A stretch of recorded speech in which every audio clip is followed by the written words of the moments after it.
Chi si aspettava un congresso di rifondazione è rimasto deluso. Del resto, lo stile dei Verdi è sempre stato di matrice diversa rispetto ai partiti tradizionali. Nati nel 1985 si sono via via dissolti, confluendo in gran parte prima nella Margherita e poi nel Partito Democratico.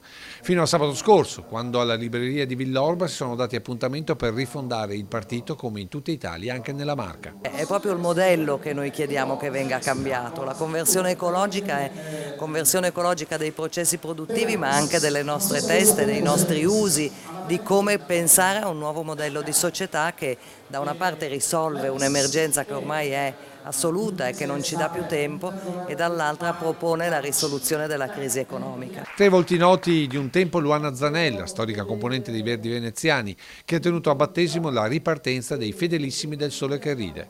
Tra i presenti anche il consigliere regionale del PD Andrea Zanoni, volto ambientalista della Marca.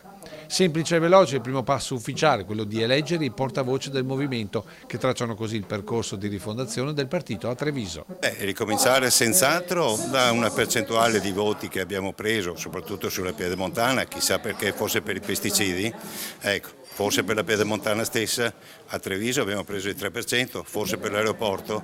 Abbiamo molte problematiche nel nostro territorio. I nostri elettori sono trasversali, riguardano tutte anche le istanze politiche di altri partiti, ma che si concretizzano sia sotto il profilo dell'ambiente, investire nel futuro e di portare verso il futuro un sistema che sia sostenibile e che sia a favore delle generazioni che ci seguiranno.